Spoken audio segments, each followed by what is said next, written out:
Okay, we can get started. First, I just want to welcome everyone back to our IPSR Colloquium series. We had a little bit of a hiatus there. We had some wonderful people that were flying in to speak, but when we gave them the alternative to come in the fall in person or to do online, they preferred to come in the fall. So we had a little bit of a hiatus, but we're back with a bang. We're so excited, and so I'm going to turn it over to our fabulous doctoral student, Andrew Choi, who's going to introduce our speaker today. Andrew, over to you. Yeah.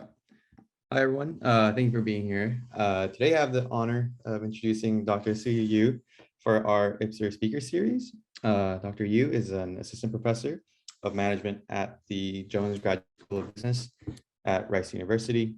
She has conducted research in a variety of important topics, including topics such as inequality, hierarchy, and social networks. Her work not only examines the effect of organizational structures, such as social networks, or hierarchies, but also examines how humans accurately or inaccurately perceive these organizational structures, leading to obstacles or performance benefits. I'm especially a big fan of her work bridging the social networks literature with the inequality literature, and I believe today she'll be presenting a project kind of examining the effects of upper class networks on unethical behavior.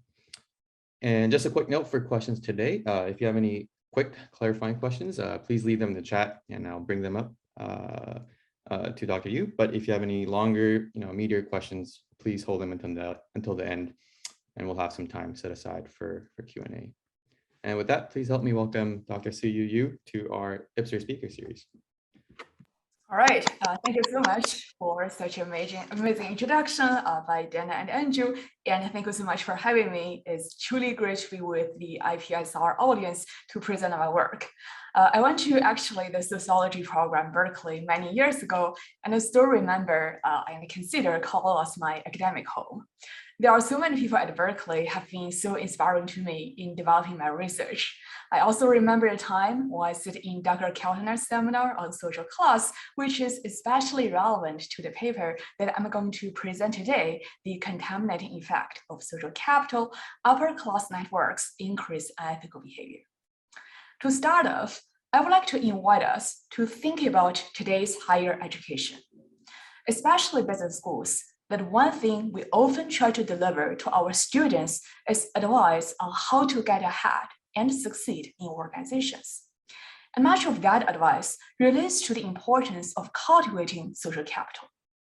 While we know social capital comes with many benefits, today I'm going to walk you through with some unintended ethical costs of it by looking at how connections to the higher class shape people's perception of morality and lead to ethical behavior. This is also my first dive into the ethics literature. I'm very excited to get your feedback on this new work. Okay, I would like to start with an example. Now, all of us, let's meet this person, Jess. Okay, so Jess, she's a senior year business student and looking for a job opportunity. Then she's very motivated, ambitious, and eager to succeed. Obviously, her dream company is this IPSR Inc. Now, to achieve that goal, she decided to read some literature on management to figure out some advice. Well, so what would the management literature tell Jess? One thing it will tell her is it is critical to think about forming network connections with whom, such as who to talk to, who to ask advice from. That decision is critical because those right connections are considered social capital, which could bring you lots of benefits, resources, important information, and unique opportunities. As Jess, she kept researching, she also found the idea of forming right connections is well received in the public. Such as in HBR or Forbes, there are tons of discussions about how to make right connections or cultivate a high-value network. Well, now Jess, she comes back with the very question, who would be valuable network connections?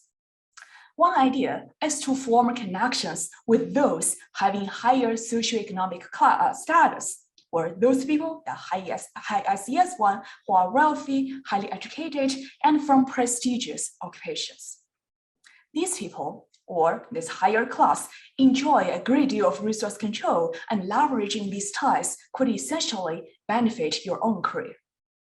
Indeed, decades of literature in management have found lots of instrumental benefits associated with higher class ties, such as that it can give you a higher income, more employment opportunities, and also career advancement.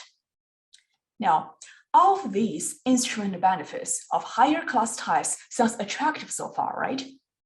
And we have well integrated the idea of getting this kind of connection in our classroom, especially in the business school.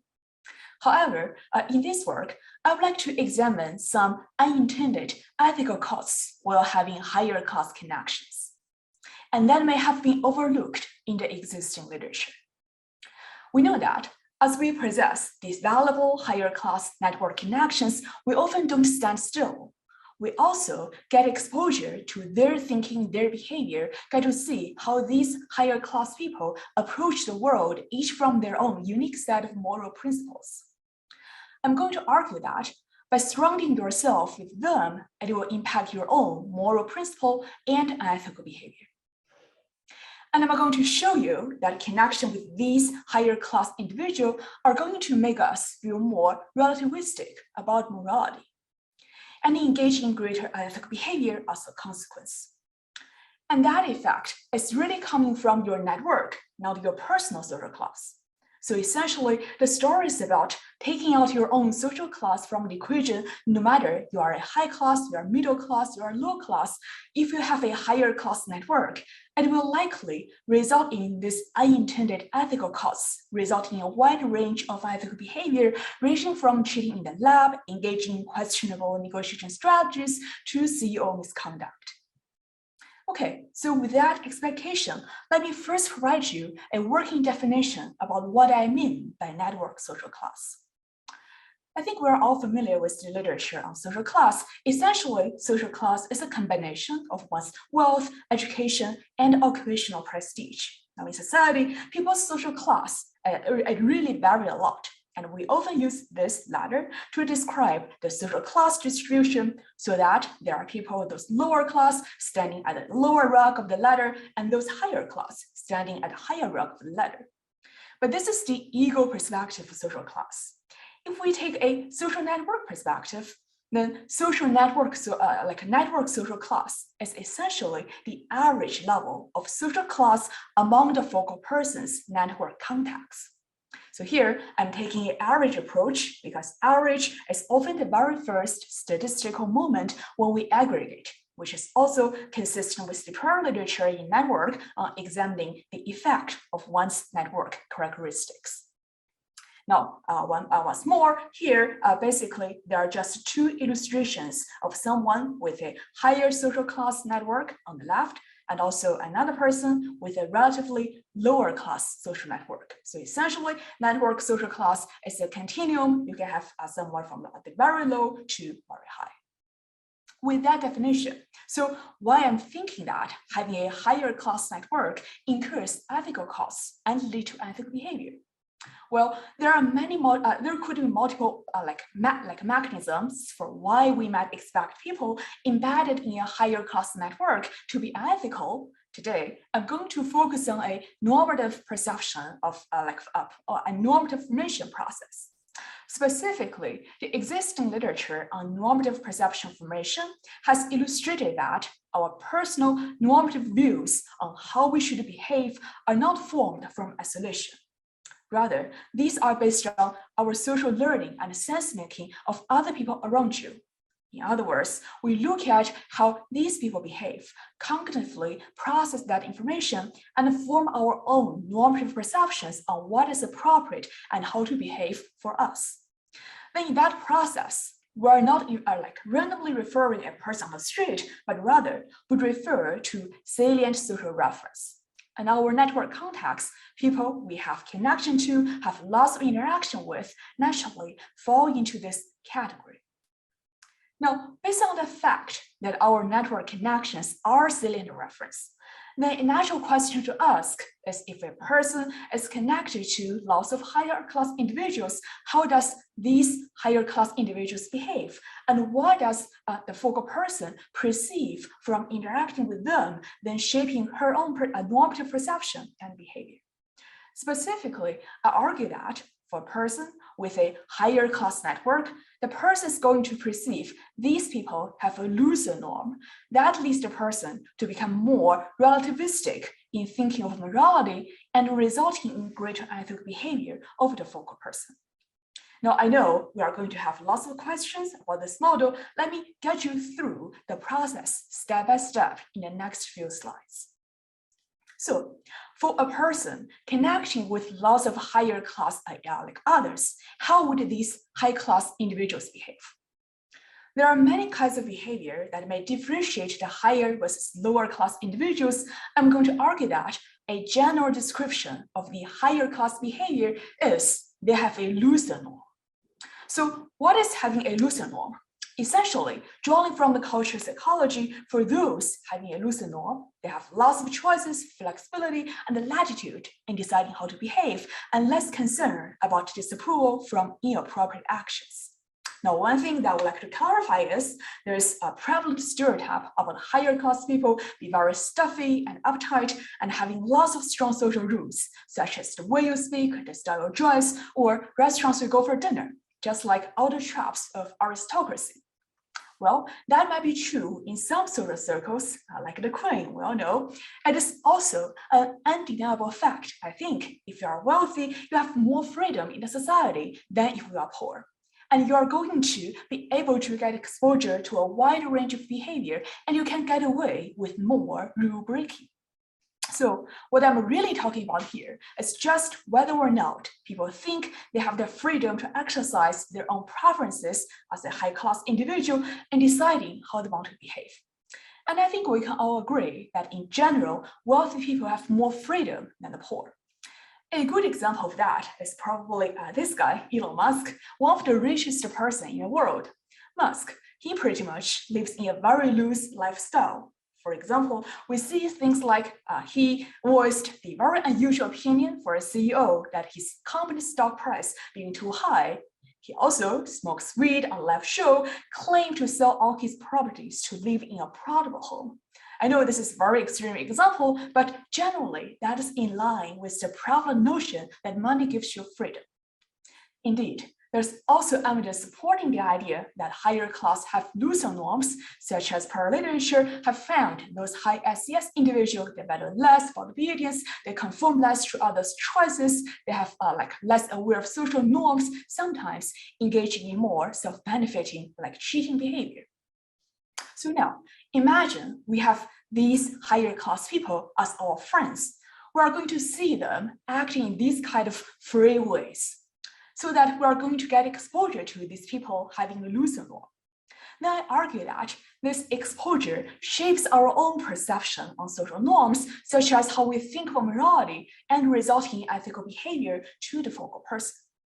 Specifically, I argue that this exposure is going to shape our belief about what is appropriate and what is not appropriate, or if there's a universal standard at all, that is reflected as moral relativism in the morality domain. So in other words, if we see our network contacts acting in these kind of looser ways, that may weaken our kind of moral absolutism and increase our moral relativism. And moral relativism is being defined as there's no absolute moral principle that should universally be applied to all individuals and situations. Now, wide exposure to my high-class contacts having a looser norm lead to my own moral relativism? I think there could be two reasons explaining that. The first one is at the interpersonal level. Now, we see our higher class friend, they basically act with a looser style, with lots of freedom, with lots of choices, rather than being confined with a universal standard. We then believe that is the proper way to behave like them, to act upon our own preferences. So what am I saying is like, imagine you join a new company, you happen to be assigned to several mentors who are forming higher class. So these people, these mentors, they don't pay close attention to some of the rules around the company, like time to show up or how much you should take from the kitchen or stuff like that. Now, interacting and seeing your mentors, that kind of behavior, then leads you to think, it must be appropriate to act upon your wish. So this looser norm belief will likely influence your own approach to lots of life domains. And that translates to the domain of morality essentially being reflected as moral relativism. Then the second mechanism, which I think is really about making sense of your exposure from the whole network. We talk about the higher class. They have lots of latitude, lots of freedom. It really means that each of our high class friends, they may have their own idiosyncrasies rather than a universal standard about what is appropriate. So if we look at all of our friends, we are going to see all kinds of definitions on how to behave. For example, imagine that you enter college and get being randomly assigned with kids from higher class as your roommates. So you see your roommates from higher class, sometimes they never show up to the class, whereas other times they've been studying for PhD level courses. Sometimes they wear the same t-shirt to a whole week, whereas other times they purchase all kinds of luxury watches. We then make sense of this and inherent variance. That could essentially lead us to conclude that there is no absolute standard of morality at all, so that norms are basically relative rather than absolute. So this is basically why I'm thinking if you have a social class, if you have a social network composed of a lot of higher class individuals, that can lead you to perceive these people having looser norm, essentially resulting in your own moral relativism. Then as a consequence, for those holding high moral relativism, basically the inherent subjectivity of morality involves a lot of relaxed moral standard in general, and that can give people greater leniency towards rubricating and engaging in ethical behavior. Indeed, lots of literature research have found moral relativism being a strong predictor for ethical behavior over and above a lot of other personality factors like Machiavellism, demographics, job characteristics, or organizational factors like ethical climate, ethical culture, code of conduct, and so forth. So this is essentially the serial mediation model I'm going to test today. Specifically, in the paper, we conducted multiple studies using both archival survey and experimental data. For the time's sake, I'm going to go over three studies from this research. The first one is an archival study trying to capture the relationship between network social class to CEOs' misconduct, CEOs' ethical behavior. Then the second study is a quasi-field experiment with the random assigned roommates trying to get the role of moral relativism as a mechanism. And then the third study is a time-lagged study trying to test the full theoretical model. So now let's dive into each study. Okay, so the first study. The first study, as I mentioned, is the archival study of CEOs' misconduct in organizations. Specifically, I'm testing the relationship between network social class to ethical behavior. The sample is coming from about 1,000 CEOs of publicly traded company in the United States from 1999 to 2005. And here, ethical behavior is being measured as CEO stock option backdating, which I'm going to return in just a second. And data is going to be composed of multiple sources, capturing the CEO misconduct, the CEO social class, network context information, and also the company's information. So in this study, the ethical behavior measure dependent variable is essentially stock option backdating. For those who are not in the literature of strategy, that may seem a little bit strange to you. So stock option backdating is essentially describing in corporates. A lot of times we give the stock option to executives with a certain price, and these executives, they can determine when to sell this stock option for their own benefits.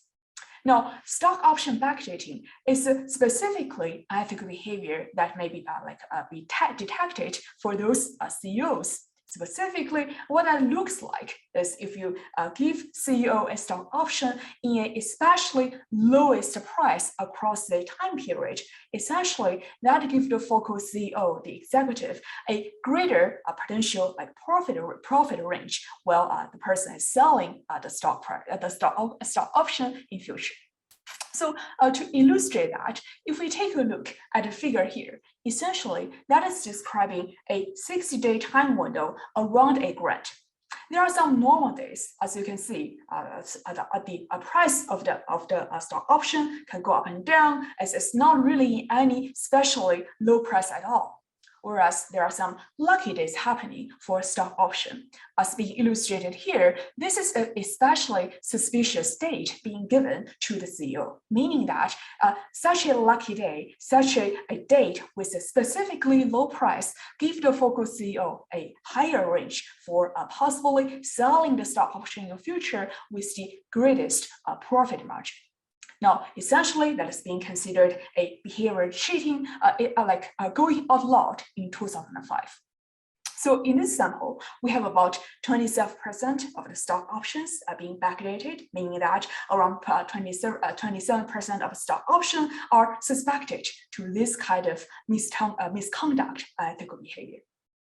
Now, in this study, we also try to measure several important indicators for network social class. The first thing is to capture who is the focal person's network. Now, in doing that, drawing from the CEO literature, essentially the focal CEO's network contacts are essentially those senior managers or board members they serve in the same firm as the focal person during our time window of the observation. Now, on average, in this sample, each CEO, they have about 4.2 ties.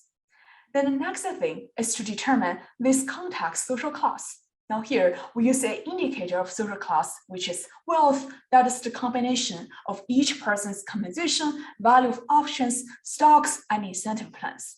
Now, going back to our definition of network social class, essentially, we can calculate network social class of each focal CEO by taking the average. Okay, so now we also want to control for several important variables in this study. The first thing is the focal CEO's social class, because we want to show the effect is really being driven by one social network rather than their own social class. We also control for the network contact's ethicality so that to capture that is really something happen deeper in one's minds about one's perception of morality rather than just blind copying my unethical friends. Also, we consider for several individual factors, age, gender, network size, and fixed effects from year, from industry, and etc. In additional robustness checks, we also include a time-liked social class and backdating of the focal person. Now, here's the results. In testing the effect of network social class on the focal CEO's stock option backdating, we use both linear probability model and also logit models. Now, as being highlighted here, we found network social class as the average of the focal CEO's contact's wealth level positively predict the focal CEO's stock option backdating behavior using different sorts of models and also including different size of controls. As we can see, that is above and over the focal person's self-class, above and over the focal person's network social class dispersion, their time-lagged behavior, and also above and over their contact's network ethicality level. Now, the first study really gave us some initial idea about network social class, have some really concerning consequence about ethical behavior in organizations. In the next study, we want to start to unpack what is exactly happening in people's mind between the relationship of network social class and ethical behavior. So in this study, we leverage a unique opportunity using a quasi-field experimental design with undergraduate roommates. In this study, we have about 400 freshman undergraduate students. So imagine these are the undergraduate students before they enter the college. Essentially, they have no idea what is awaiting for them. So while they enter the college, they are being randomly assigned to different dorms by the university administration. So they have been assigned to this kind of 6-person same gender dorms. We also want to ensure students that have sufficient time to interact with their roommates, making roommates being a reliable part of their network.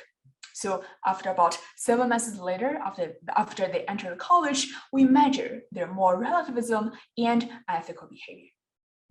So in this study, the independent variable network social class, as I mentioned, basically that is your roommates compose your network. And your network social class is essentially this roommates social class level. So here, in capturing undergraduate social class, I took the measure from existing literature by measuring their household income and also their parental education. Then take a composite of the averaged standard value of each roommate. Then we take the average, we can know what is the network social class of each focal undergraduate student.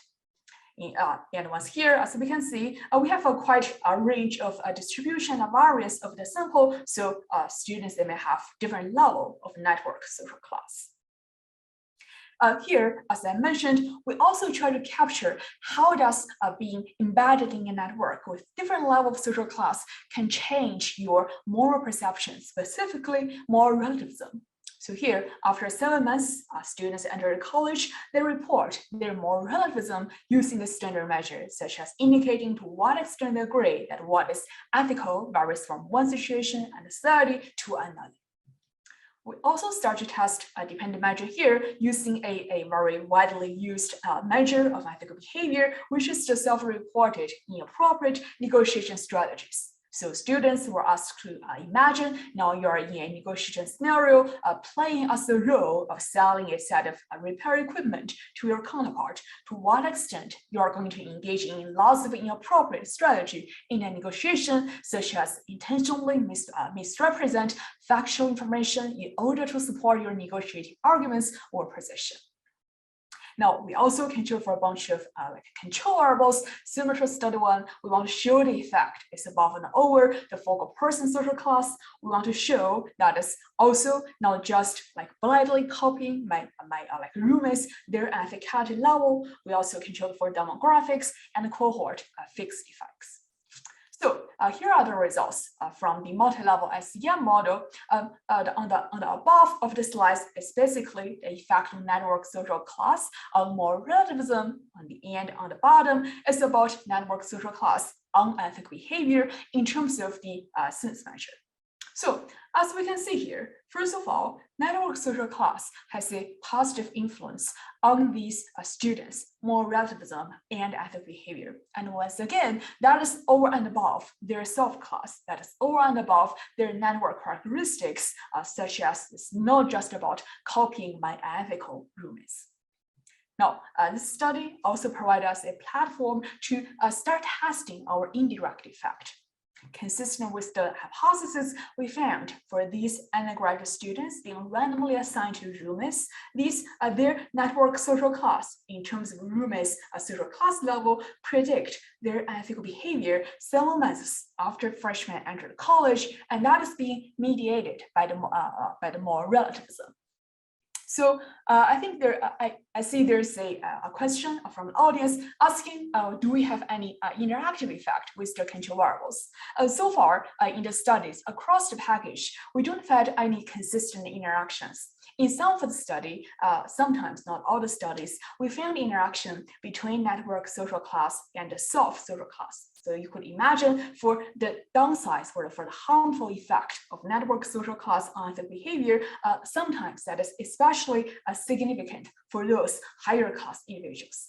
But once again, that is, I think, only came two out of our 5 studies, which is not really consistent enough to draw a firm conclusion. So you could ask a question. Yes.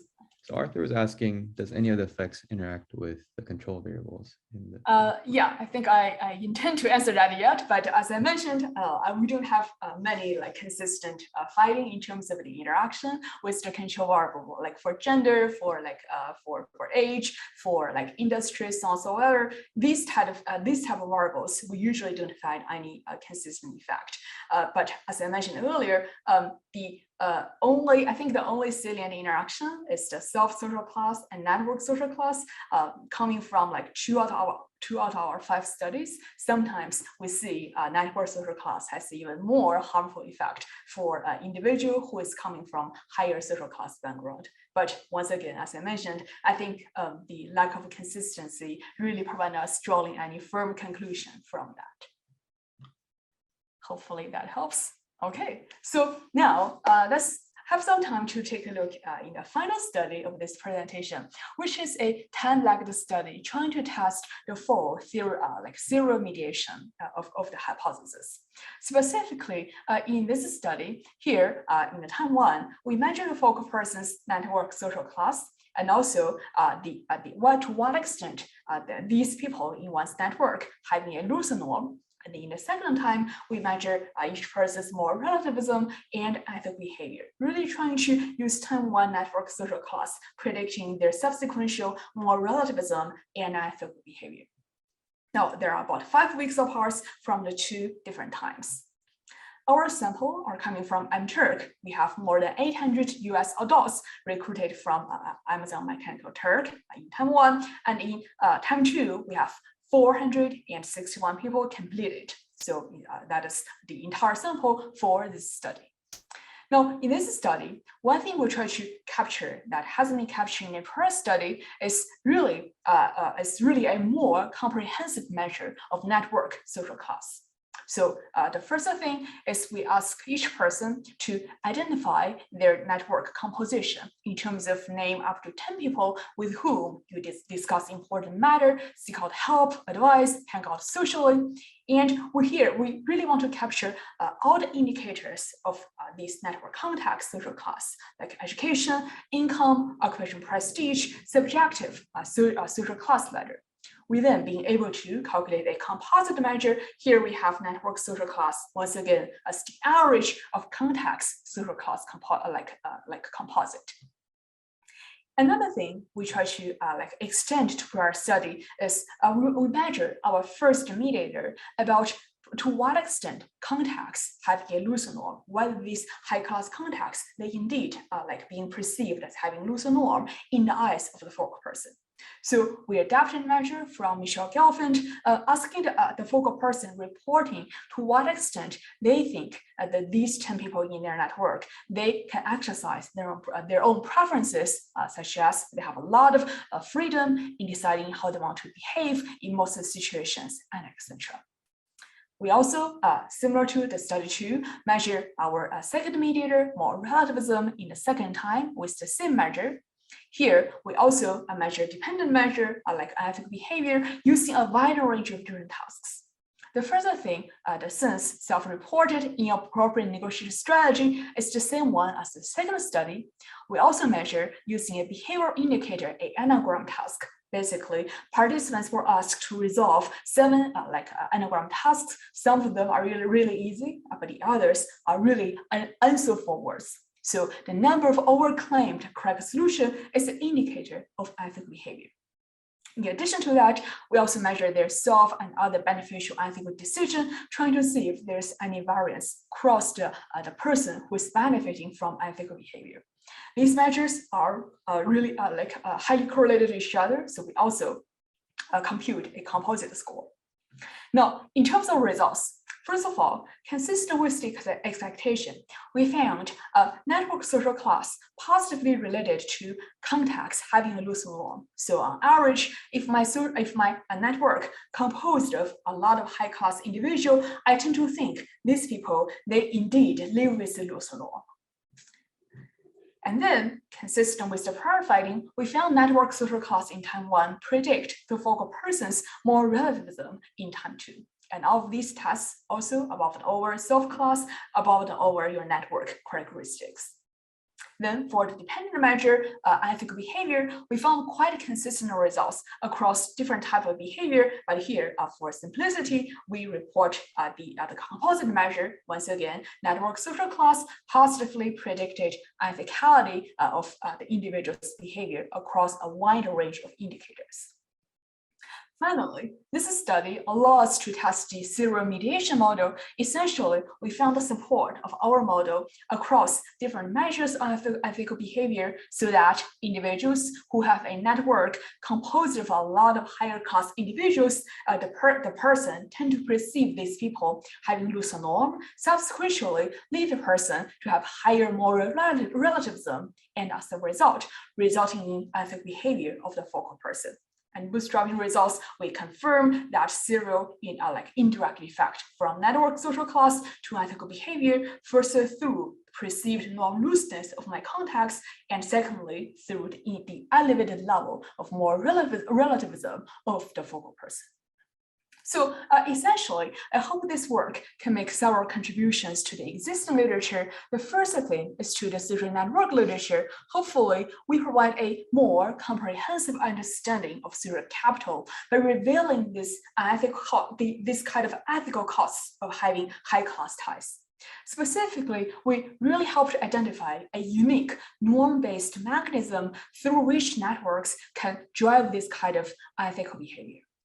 And to the social class literature, we know there has been a last debate about how social class have a ego effect, how being high class or low class change your behavior, change your subjective well-being, change your psychology, and etc. But here we really want to go beyond just the ego effect to look at social class in the lens of a relation. So provide some new connections between social class and ethics through this network composition, this relational perspective. And the final contribution is to the ethics and morality literature. We try to provide a network-based relational antecedent to ethical behavior that can complement the existing knowledge about how your personality, your motivation, or different situation factors predicting ethical behavior. Now, of course, I think this is just one start of a potential interesting research program. One thing I think really interesting for future direction is about designing some potential interventions for these unintended ethical costs of high-class ties. We could think about how organizations could reduce the ambiguity of morality, could think about how we can establish or trying to manifest the ethical network for employees. And another thing which I think really interesting is trying to explore some boundary conditions. One could think of to what extent your other network characteristics matter here, thinking about structural feature like tie strength, density, or different types. Does it matter if I have instrumental tie with this high-class individual, or that's only happening from friendship network where I highly identify these people as part of the we group? And finally, I think it is also interesting to think about, does network social class have important implications going beyond just ethical behavior?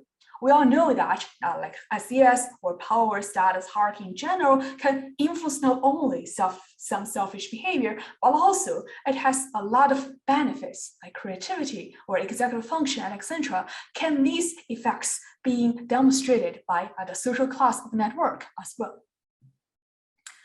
Okay, so finally, I also want to mention some interesting ongoing work, which is relevant to the future direction I'm just talking about. Right now, we are analyzing some interesting data from a series about Indian villagers. And basically, we found for those villagers, when they have higher class network, that these higher class network in terms of being connected to people from higher caste also reduce the focal person's helping behavior to others, such as food sharing, money lending, and etc. So hopefully, by revealing some undesirable consequences of having a higher class network, we can be aware when we are promoting the idea of cultivating social capital in relation, while we are talking about how to make our students in business school or in higher education in general, while thinking about who to make connections, thinking about what resources we are drawing from our networks. There are some unintended costs we shall be aware of. We shall be thinking about interventions, strategies, preventing these undesirable factors, undesirable consequences happening in our decision making. So with that, I would like to thank you for your attention, and I would like to open the floor for more questions and discussion if time still allows.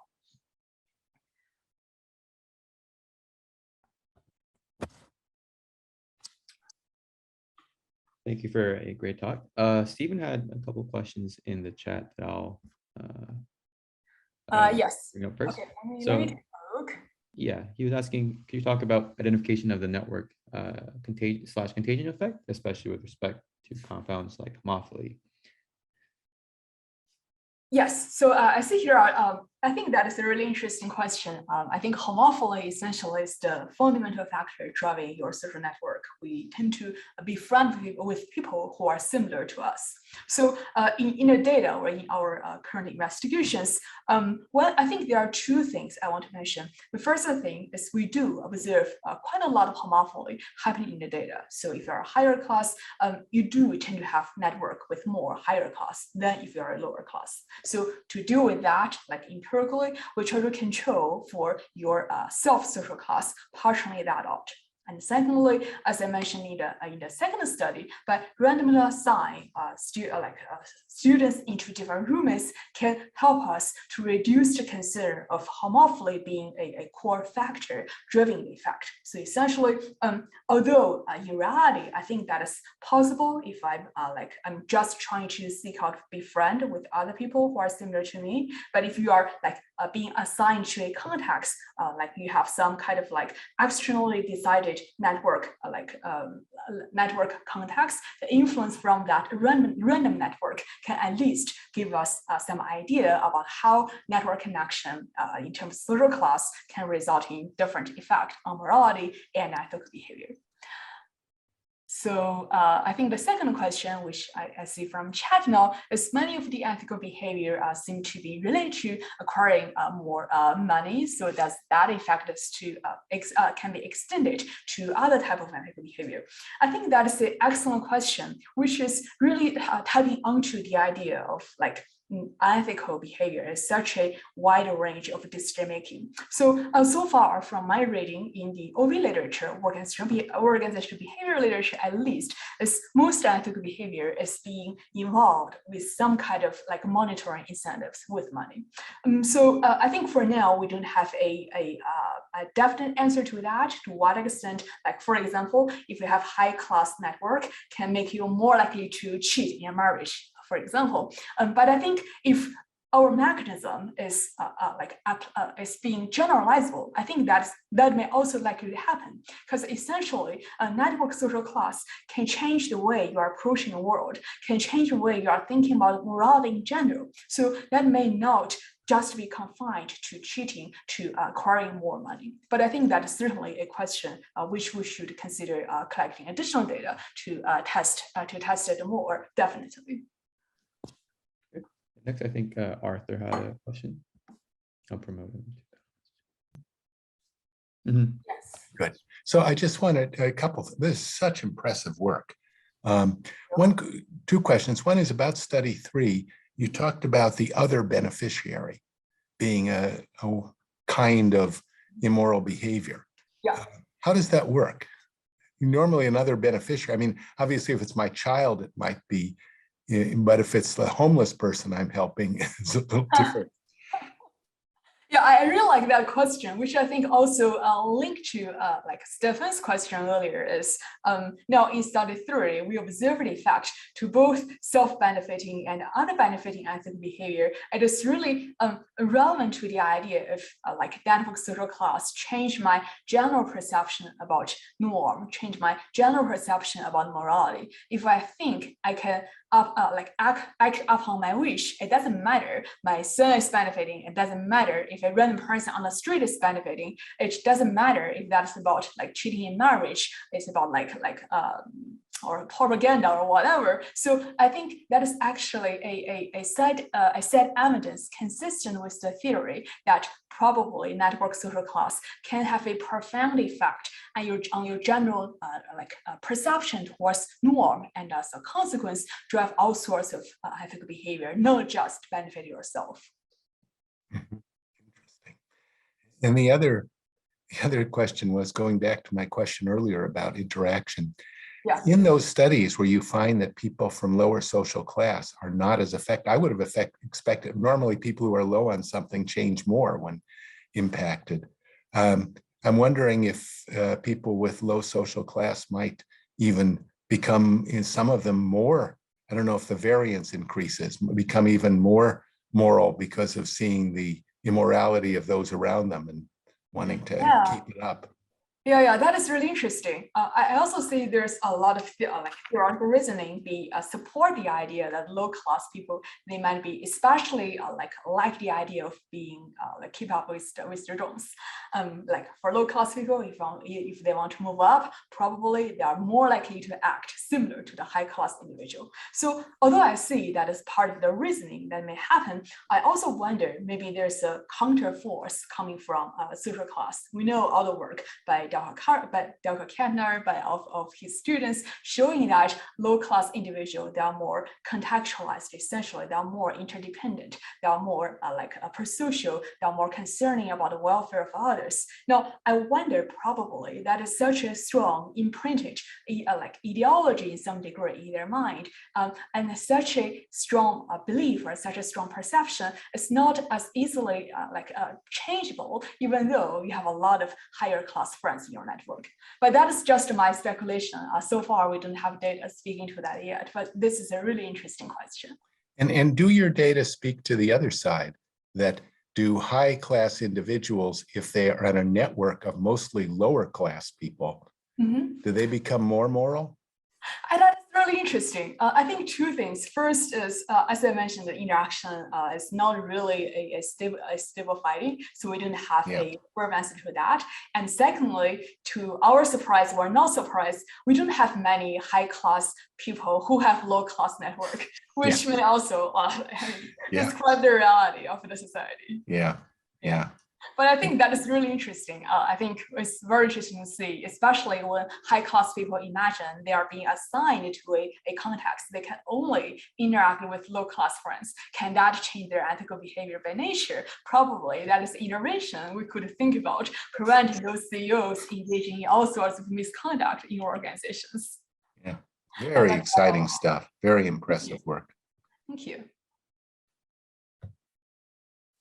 No outside of question. I also had a quick question. Yes, please. Well, I guess in general, it's just a question about what do you think comes next in terms of like the big questions that follows from this line of work, but also like, do you think there's perhaps like other characteristic differences in how, at least I guess more like network characteristics between, I guess, the upper class networks in terms of maybe like the reliance, maybe upper class networks are characterized with more reliance on like weak ties versus stronger ties that allows someone to, you have to like change your perception of norms or have a more absolute perception of norms. But I guess just in general, do you think those questions? Right. I think for that question, Andrew. So I think that is really interesting, which is a very comprehensive question, I will say. The first thing, maybe starting from a slightly narrower angle, is coming from the strength of a tie, or to what extent the strong tie or weak tie matters. So far, I think probably for the current effect, we really need some strong tie. We really need some tie where the focal person, they consider these friends, these contacts, they are part of the me group, they are part of myself. I can identify, I can draw some similarity between myself and them, which I think that's an important underlying foundation for norm internalization or for social learning. So as I mentioned, I think we a lot of times social learning process, how we internalize the norm, are coming from salient reference. But we're not trying to say every person in the world is our salient referent. So in that sense, I think strong tie probably could be a important contagion to this work. And empirically, we really do try to narrow the focus to be more about the strong tie, such as thinking about people who have been working together for a long time in the same board in the company, thinking about you identify, you want to ask these people, hang out together, you want to seek advice from important people. But I think also we don't have sufficient data yet to see how a weak tie may have the same influence or not. Certainly that is an important area we shall go for future direction. Then, which I think anchored to more broader question is there are so many network characteristics besides decide just the average composition of your network. We can think about like the skewness, think about dispersion, and etc. So hopefully my hope or my ambition or my goal for this work is we can bring in more relational aspect into the social hierarchy literature, which in my read of the literature so far in social hierarchy is more about the ego effect, how social class, how power status change yourself. But I think the reality, the world could be expanded to their relation, their network as well. Well, we thank you so much for coming and spending your time with us. This is such critical work, looking at, this interdisciplinary area where, you're talking about inequality and social networks and all these different spaces coming together. I think this is an area of research that we're going to see really explode. So it's nice to see you at the forefront of everything. Thank you so much. Thank you, Dana, for such an amazing summary to this work. That is exactly our inspiration for a future direction. Thank you. Yeah, Thank you wonderful. So much. We look forward to reading all of your papers as they come out. And everyone, next week we have the brown bag, so doctoral students will be presenting, and then the week after that we are going to come back with Neil Lewis Jr.